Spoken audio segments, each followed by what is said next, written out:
নমস্কার বন্ধুরা, মোহনা রান্নাঘরে আবার একটা আমি নতুন রেসিপি নিয়ে এসেছি। রেসিপিটা হচ্ছে একদম যাদের সুগার আছে তাদের জন্য এই রেসিপিটা। তো আজকে আমি দেখাবো রেসিপিটার নাম হচ্ছে চিত্তরঞ্জন সুগার ফ্রি মিষ্টি বানানো। তো এর মধ্যে আমি 200 গ্রাম মতন ছানা নিয়ে নিয়েছি। এই ছানাটা দেখো আমি ভালো করে মেখে নেব। হ্যাঁ, এই ছানাটার মধ্যে কোনো আমি চিনি ব্যবহার করব না, আমি খেজুর গুড় দেবো। কেন সুগার ফ্রি মিষ্টি বানাতে গেলে চিনি ব্যবহার করা যায় না।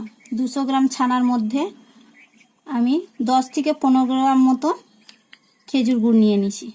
তো এই খেজুর গুড়টা দিয়ে আমি ছানাটা ভালো করে মেখে নেব। বন্ধুরা, তোমরা কিন্তু ভিডিওটা সম্পূর্ণ দেবে, স্কিপ করে চলে যাবে না, তাহলে কিন্তু এই চিত্তরঞ্জন মিষ্টিটা একদম দোকানের মতন কিন্তু হবে না।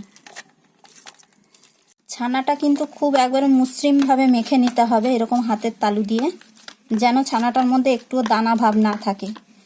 খুব সফট করে মাখতে হবে।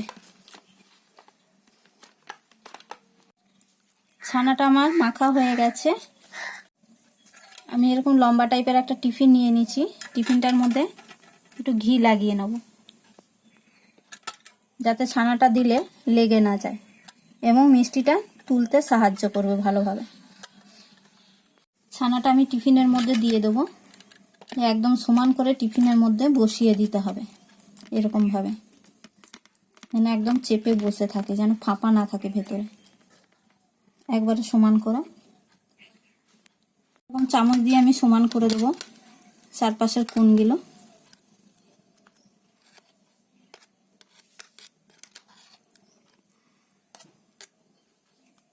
এবার আমি কড়াইতে জলের সাহায্যে এটা তৈরি করতে চলে যাব। এটা তৈরি করার জন্য আমি কড়াইতে জল গরম করতে দিয়েছি, দেখো বন্ধুরা। তো এবার এই টিফিন বাটিটা আমি জলের মধ্যে বসিয়ে দেবো। টিফিনের এই যে দাগটা রয়েছে, এই দাগের নিচে আমি জল দেব, কেন দাগের উপরে যেন জলটা না ওঠে। তাহলে যখন জলটা ফুটবে তখন এই টিফিনের ভেতরে জলটা চলে যাবে, তখন মিষ্টিটা কিন্তু আর হবে না। এবার আমি ঢাকাটা দিয়ে দেবো টিফিনের মধ্যে। আমি কিন্তু টিফিনের ঢাকাটা একবারে লাগিয়ে দেবো না, এরকমভাবে ঢাকাটা একটু ফাঁকা থাকবে, যাতে ওর বাষ্পটা বাইরে বেরিয়ে আসে। কেন বাষ্পর জলটা ভেতরে জমলে মিষ্টিটা কিন্তু জমবে না। এই কাঠিটা দিয়ে দেখে নেব যে হয়ে গেছে নাকি। তো দেখো বন্ধুরা, মিষ্টিটা হয়ে গেছে, কাঠির মধ্যে একদম লেগে নাই। তো এইটা আমি কড়াই থেকে এবার নামিয়ে নেব। কড়াই থেকে আমি নামিয়ে নিলাম। এবার 1 থেকে 2 ঘন্টা মতন আমি ফ্রিজে এটা রেখে দেবো ঢাকা দিয়ে।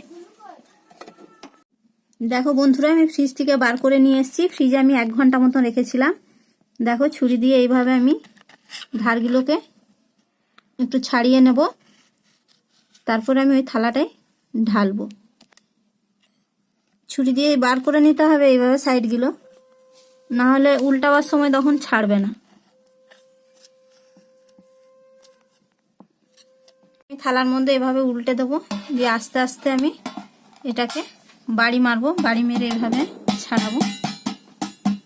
দেখো বন্ধুরা, ছেড়ে গেছে এটা টিফিন থেকে। এবার এটাকে আমি পিস পিস করে কেটে নেব।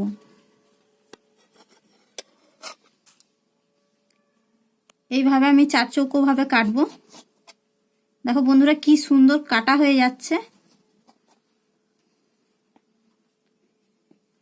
এইভাবে পিস করতে হবে। দেখো বন্ধুরা, মিষ্টিটা কত সুন্দর হয়েছে, একদম দোকানের মতন।